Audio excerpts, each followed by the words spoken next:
Mister ladies நண்பர்கள் அனைவருக்கும் வணக்கம். அகத்தின் அழகு முகத்தில் தெரியும் அப்படின்னு சொல்ற மாதிரி, நம்மளுடைய முகம் அழகா இருக்கணும், நல்லா பளபளப்பா இருக்கணும் அப்படிங்கிறது எல்லாருக்குமே பிடிச்ச ஒரு விஷயம் தான். ஏன்னா, அது தன்னம்பிக்கையை கொடுக்கக்கூடிய ஒரு விஷயமும் கூட. ஸோ இந்த முகத்துல கரும்புள்ளிகள் உண்டாகிறது, பருக்கள் உண்டாகிறது, அங்கங்க நமக்கு ஒரு கருநிற திட்டுக்கள் மாதிரி உண்டாகிறது. ஸோ இந்த மாதிரி பிரச்சனைகளுக்கெல்லாம் என்ன நம்ம வீட்ல இருந்தபடியே பண்ணலாம். அதுக்கு முன்னாடி உங்களுடைய ஸ்கின் டைப் என்ன? வாத டைப்பா, பித்த டைப்பா, கஃபா டைப்பா, இதுக்கு ஏத்த மாதிரி நம்ம என்னென்ன உணவுகள்லாம் எடுத்துக்கலாம். வீட்ல இருந்து என்னெல்லாம் ஃபேஸ் பேக் நம்ம போடலாம். அத பத்தி தான் நம்ம இன்னைக்கு பார்க்க இருக்கிறோம். ஸோ நம்மளுடைய முகம் ஒரு வறட்சி தன்மையோட இருக்கு. ஸோ நான் ஒரு காஸ்ட்லியான ஒரு காஸ்மெட்டிக் ஐட்டம் தான் நான் யூஸ் பண்றேன். ஆனாலும் இன்னொருத்தருக்கு அது பெட்டரா இருக்கு. எனக்கு பார்த்தீங்கன்னா ஃபேஸ் ரொம்ப ட்ரை ஆயிடுது. சில சமயங்கள்ல அது எனக்கு அலர்ஜிய குடுக்குது. ஃபேஸ்ல ரொம்ப ஆயில்னஸ் அதிகமாகுது அப்படின்னா, உங்களுடைய ஸ்கின்னோட டைப் என்ன அப்படிங்கிறத தெரிஞ்சுட்டு, அதற்கேற்ற மாதிரி நீங்க வீட்ல இருக்கக்கூடிய அந்த விஷயங்கள ஃபாலோ பண்றதா இருக்கட்டும், ஒரு கிரீம் வாங்குறதா இருக்கட்டும், இல்ல ஒரு ஃபேஷியல் பண்றதா இருக்கட்டும், இது எல்லாமே உங்களுடைய ஸ்கின் டைப்ப வச்சு தான் நம்ம ஃபாலோ பண்ணணும். அப்பதான் அது உங்களுக்கு வொர்க் அவுட்டே ஆகும். ஸோ வாத சம்பந்தமான ஒரு ஸ்கின் டைப்பா இருக்கீங்க அப்படின்னா, உங்களுடைய ஸ்கின் ரொம்ப ட்ரையா இருக்கும். அதே மாதிரி ரொம்ப ஈஸியா சுருக்கங்கள் உண்டாக ஆரம்பிக்கும்.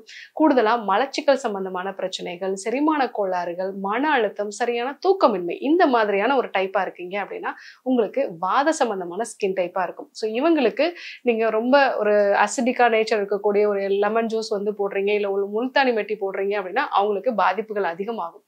ஸோ நீங்க இந்த மாதிரி ஒரு வாத சம்பந்தமான ஒரு ஃபேஸா இருக்கீங்க அப்படின்னா, நீங்க ஃபேஸ கிளீன் பண்றதுக்கு காய்ச்சாத பசும்பால். இந்த பசும்பால்ல ஒரு பிஞ்ச் அளவுக்கு நீங்க மஞ்சள் தூள் போட்டுக்கலாம். இது கஸ்தூரி மஞ்சள் இல்லைன்னா முகத்துக்கு பூசக்கூடிய மஞ்சள் நம்ம போட்டுக்கலாம். ஆண்களா இருந்தீங்க அப்படின்னா, வெறுமனே அந்த பால் நீங்க அப்படியே ஒரு காட்டன்ல நனைச்சிட்டு ஃபேஸ நல்லா கிளீன் பண்ணிக்கோங்க. இல்ல அப்படின்னா தேங்காய் பாலும் இதே மாதிரி நீங்க ஒரு பிஞ்ச் மஞ்சள் தூள இல்ல அப்படியே தேங்காய் பாலை ஃபேஸ்ல நல்லா பூசிட்டீங்க அப்படின்னா நல்லா கிளென்ஸ் ஆயிடும். அதுக்கப்புறமா பால்ல இருந்து வரக்கூடிய ஆவி. ஸோ இந்த பால்ல நீங்க ஒரு டம்ளர் பால் நல்லா 2-3 டம்ளர் தண்ணி விட்டு அதுல இருந்து வரக்கூடிய ஆவி நல்லா ஃபேஸ்ல படுற மாதிரி நீங்க வச்சுட்டு ஒரு 5 நிமிஷம் கழிச்சு திரிஃபலா சேர்ந்த ஒரு கஷாயத்தை வச்சு ஃபேஸை நல்லா வாஷ் பண்ணணும். ஸோ இந்த திரிஃபலா சேர்ந்த கஷாயம் நல்லா கொதிக்கிற தண்ணில திரிஃபலா போட்டுட்டு அதை கொதிக்க வச்சு நீங்க வடிகட்டிட்டு ஃபேஸை நல்லா வாஷ் பண்ணீங்க அப்படின்னா, அந்த முகத்துல உண்டாகக்கூடிய போர்ஸ் எல்லாமே உங்களுக்கு கிளீன் ஆகி அதுக்கப்புறமா க்ளோஸ் ஆக ஆரம்பிச்சிடும். ஸோ அடுத்ததா நீங்க பாதாம் எண்ணெய் வச்சு ஃபேஸை நல்லா ஒரு மசாஜ் மாதிரி பண்ணுங்க. ஏன்னா ட்ரை ஸ்கின்னுக்கு பாதாம் எண்ணெய் இல்லைன்னா நெய் இது ரெண்டுமே நல்லா ஒரு க்ளோ கொடுக்கும். ஸோ அடுத்ததா நீங்க குறுந்தொட்டி அப்படிங்கிறது நாட்டு மருந்து கடைகள்ல கிடைக்கும். ஸோ இந்த குறுந்தொட்டி இல்லைன்னா நம்ம வீட்டில் இருந்தபடியே பப்பாளி. ஸோ இந்த பப்பாளியோட நீங்க தயிர் சேர்த்துக்கலாம்.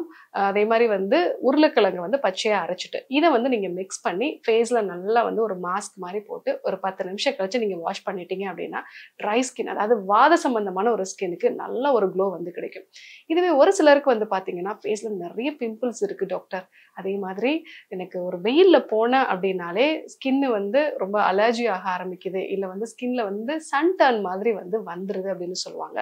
இவங்க பித்த சம்பந்தமான ஒரு உடல்னா இருப்பாங்க. ஸோ இவங்களுக்கு நீங்க முதல்ல ஃபேஸை நல்லா கிளீன் பண்ணணும் அப்படின்னா, ரோஸ் வாட்டர் வச்சு நல்லா கிளீன் பண்ணிடுங்க. இல்லைன்னா வெள்ளரிக்காயோட ஜூஸ் இதை வச்சுட்டு நீங்க ஃபேஸை நல்லா கிளீன் பண்ணிடலாம். அந்த மாதிரி கிளீன் பண்ண பிறகு தேங்காய் எண்ணெய் வச்சுட்டு ஃபேஸை நல்லா ஒரு மசாஜ் மாதிரி பண்ணுங்க.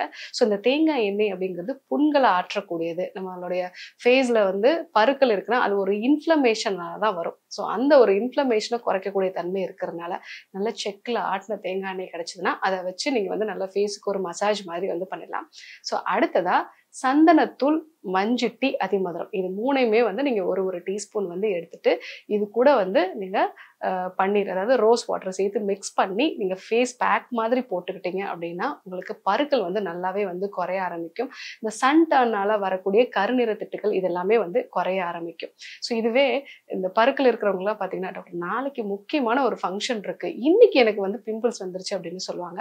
ஸோ அந்த மாதிரி சமயத்துல நீங்க ஜாதிக்காயை நல்லா பன்னீர்லயோ இல்லைன்னா பால்லயோ உரைச்சு நீங்க நைட்ல நீங்க அந்த பருக்கள் மேல மட்டும் அப்ளை பண்ணிட்டு காலையில தூங்கி எந்திரிச்சிங்க அப்படின்னா அந்த பருக்கள் மாயமா மறைஞ்சிருக்கும். ஸோ இதை நீங்க யூஸ் பண்ணி பாருங்க. உங்களுக்கு ஈஸியா அந்த பருக்கள் ஒரே நாள்ல குறையும்.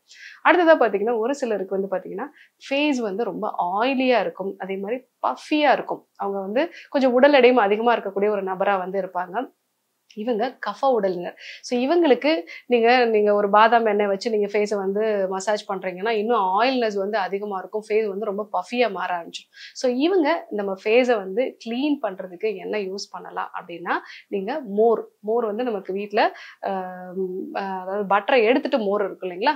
அந்த மோரோ, இல்லைன்னா வந்து அரிசி கழுவுன தண்ணி. அத வச்சுட்டு நம்ம நல்லா ஃபேஸ வந்து கிளீன் பண்ணிட்டு, அதுக்கு அப்புறமா கடுகு எண்ணெய் வச்சு ஒரு மசாஜ் மாரி பண்ணும். கடுகு எண்ணெய் அப்படிங்கிறது ரொம்ப தின்னானது. இது நமக்கு ரொம்ப ஆயில்னஸ்லாம் வந்து குடுக்காது. ஸோ அந்த கடுகு எண்ணெய் வச்சு நல்லா ஃபேஸ வந்து நீங்க ஒரு மசாஜ் மாதிரி வந்து பண்ணிட்டு, ஸோ அடுத்ததா முல்தானி மெட்டி, அது கூட வந்து நீங்க அதிமதுரத்தோட அந்த பவுடர் வந்து நம்ம சேர்த்துக்கலாம். ஸோ அதே மாதிரி வந்து பச்சை பயிறு மாவோ, இல்ல கடலை மாவோ இது எல்லாமே வந்து ஃபேஸ்க்கு ஒரு சின்ன ட்ரைனஸ் வந்து குடுக்கும். அது கூட தயிர் இல்லன்னா எலுமிச்சை சாறு, இல்லன்னா வந்து நம்ம தக்காளியோட ஜூஸ் இத வந்து நம்ம மிக்ஸ் பண்ணி ஃபேஸ்ல வந்து ஒரு பேக் மாரி போட்டுக்கிட்டோம் அப்டின்னா, ஆயில்னஸ் வந்து நல்லா வந்து குறையும். அதே மாரி அவங்களுடைய ஸ்கின் அப்படிங்கிறது வந்து இந்த பஃபினஸ் எல்லாமே குறைஞ்சு நல்லா வந்து அழகான ஒரு ஸ்கின்னா வந்து மாற ஆரம்பிக்கும். இது வந்து கஃப சம்பந்தமான உடல்ல இருக்கு அந்த ஒரு ஸ்கின் டைப் இருக்கிறவங்க நம்ம யூஸ் பண்ணிக்கலாம். இது ஆண், பெண் இருபாலருமே வந்து நம்ம யூஸ் பண்ணிக்கலாம். ஒரு சிலருக்கு வந்து பார்த்தீங்கன்னா, நான் வெளியில வெயில்ல போயிட்டு வந்தோனே ஃபேஸே கருப்பா மாறிடுது டாக்டர். ஸோ எனக்கு அந்த மாரி அடிக்கடி வெயில்ல போக வேண்டிய ஒரு நிலை வந்து இருக்கு. ஸோ இந்த மாரி சன் டர்ன் வராம இருக்கணும்னா என்ன பண்ணலாம் அப்டின்னா, நீங்க மோர் வந்து எடுத்துக்கோங்க. அது கூட வந்து நீங்க கடலை மாவு வந்து சேர்த்து நல்லா மிக்ஸ் பண்ணிட்டு, ஒரு பிஞ்ச் அளவுக்கு கஸ்தூரி மஞ்சள் பொடி, ஒரு பிஞ்ச் அளவுக்கு அதிமதுர பொடி. இந்த அதிமதுரம் அப்படிங்கிறது வந்து நிறைய ஃபேர்னஸ் கிரீம்ல எல்லாமே இத தான் வந்து யூஸ் பண்றாங்க. இதுல இருக்கக்கூடிய கிளாப்ரிடின் அப்படிங்கிற ஒரு வேதிப்பொருள் வந்து நம்ம ஸ்கின்ல மெலனின் உற்பத்திக்கு தேவையான அந்த டைரோசினேஸ் அப்படிங்கிற ஒரு என்சைம் ஆக்டிவிட்டியை வந்து அது குறைக்கக்கூடிய தன்மை. ஸோ அதனால நீங்க ஒரு பிஞ்ச் அளவுக்கு அது அதிமதுரம் சேர்த்துட்டு நீங்க அது கூட வந்து மோர் வந்து மிக்ஸ் பண்ணி ஃபேஸ்ல வந்து ஒரு பேக் மாதிரி வந்து போட்டீங்க அப்படின்னா, சன் டர்ன் அப்படிங்கிறது உடனடியா வந்து குறைய ஆரம்பிக்கும். ஸோ அதுக்கப்புறமா நீங்க ஃபேஸ்ல வந்து கொஞ்சம் கற்றாழையோட அந்த ஜெல்லோ, இல்ல வந்து நீங்க கோகனட் ஆயிலோ வந்து சேர்த்து நல்லா ஒரு மசாஜ் மாதிரி பண்ணிட்டீங்க அப்படின்னாலே, உங்களுக்கு அந்த சன் டர்ன் அப்படிங்கிறது முழுமையா வந்து சரியாயிடும். பட் இது எல்லாமே வெளிப்பகுதியில பண்ணக்கூடிய ஒரு விஷயம். ஆனாலும் உள்ளுக்கு நம்ம என்ன உணவுகள் சாப்பிடுறோம், நம்மளுடைய செரிமான சக்தி எப்படி இருக்கு, இத பொறுத்து தான் உங்களுடைய ஸ்கின்னும் வந்து ஹெல்த்தியா வந்து மாற ஆரம்பிக்கும். மிக முக்கியமா எல்லா உடலிலுமே காலையில வெறும் வயித்துல ஒரு டீஸ்பூன் அளவுக்கு உருக்குன நெய் வந்து எடுத்துக்கிட்டீங்க அப்படின்னாலே உங்க ஸ்கின் நல்லா பளபளப்பா, முகம் வந்து நல்லா ஜொலிக்கக்கூடிய ஒரு நிலைக்கு வந்து மாறும். நல்லா ஹைட்ரேட்டடாவும் ஒரு ஈரப்பசையோடய வந்து உங்களுக்கு இருக்கும். இதை எல்லா உடலிலுமே வந்து ஃபாலோ பண்ணலாம். அதே மாதிரி வைட்டமின் சி சத்து அதிகமா இருக்கக்கூடிய உணவுகளை நிறைய எடுத்துக்கிறது நல்லது. ஆரஞ்சு எடுத்துக்கலாம், திராட்சை வந்து எடுத்துக்கலாம், பப்பாளி வந்து எடுத்துக்கலாம், எலுமிச்சை சாறு, உப்பு சேர்த்து வந்து நம்ம எடுத்துக்கலாம்.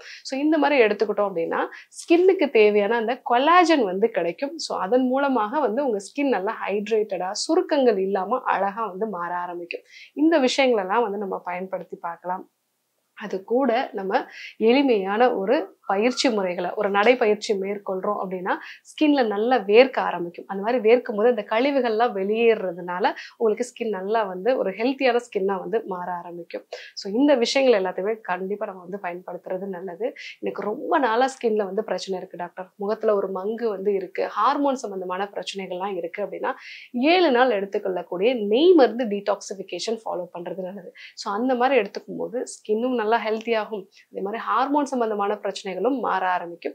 கூடுதலா இந்த 40 வயசுக்கு மேல இருக்கக்கூடிய பெண்களுக்கு மங்கு வந்து முகத்துல உண்டாகுது அப்படின்னா அதுக்கு நீங்க கோஷ்டம் அப்படிங்கிறது நாட்டு மருந்து கடைகள்ல வந்து கிடைக்கும். இந்த கோஷ்டத்தை வந்து வாங்கிட்டு வந்து நல்லா பொடி பண்ணிட்டு அது கூட நார்த்தம் பழச்சாறு இல்லைன்னா எலுமிச்சை சாறு, இது கூட கற்றாழையோட அந்த ஜெல் இதை நல்லா மிக்ஸ் பண்ணிட்டு ஃபேஸ்ல ஒரு பேக் மாதிரி நீங்க போட்டுக்கலாம். அந்த மாதிரி நீங்க ஒரு தொடர்ந்து ஒரு 2-3 மாதங்கள் நீங்க போடும்போதே இந்த முகத்துல இருக்கக்கூடிய மங்கு வந்து மாற ஆரம்பிக்கும். ஆனால் அது ஹார்மோன் சம்பந்தமான பிரச்சனை அப்படிங்கிறதுனால நீங்க டீடாக்சிஃபிகேஷன் வந்து எடுத்துட்டீங்க அப்படின்னா தான் உங்களுக்கு அது முழுமையா வந்து சரியாகும். ஸோ நம்மளுடைய முகம் அழகா இருக்கணும், தோல் நல்லா பளபளப்பா இருக்கணும். நான் பார்க்கவங்க எல்லாருமே என்னை பார்த்து என்ன நீங்க யூஸ் பண்றீங்க அப்படின்னு கேட்கணும் அப்படின்னா நான் சொன்ன இந்த விஷயங்கள் எல்லாமே யூஸ் பண்ணுங்க. அதே மாதிரி உங்க ஸ்கின் டைப் என்னங்கிறத வந்து நீங்க தெரிஞ்சுக்கோங்க. உணவு முறைகளையும் ஆரோக்கியமா நல்லா வந்து ஆவியில வேக வச்ச உணவுகள், வைட்டமின் சி சேர்ந்த உணவுப் பொருட்கள், நிறைய காய்கறி கீரைகள் வந்து எடுத்துக்கோங்க. ரெகுலரா ஏதாவது ஒரு எக்ஸசைஸ் வந்து ஃபாலோ பண்ணுங்க. டீடாக்சிஃபிகேஷன் மெத்தட்ஸை வந்து ஃபாலோ பண்ணுங்க. ஸோ இந்த விஷயங்கள் எல்லாம் ஃபாலோ பண்ணீங்கன்னா நீங்களும் ஹீரோயின் மாதிரி ரொம்ப அழகாவே வந்து இருப்பீங்க. கண்டிப்பா இதை ஃபாலோ பண்ணி பாருங்க. ஃபாலோ பண்ணி பார்த்துட்டு எப்படி இருக்குங்கிறத எனக்கு கமெண்ட்ல சொல்லுங்க.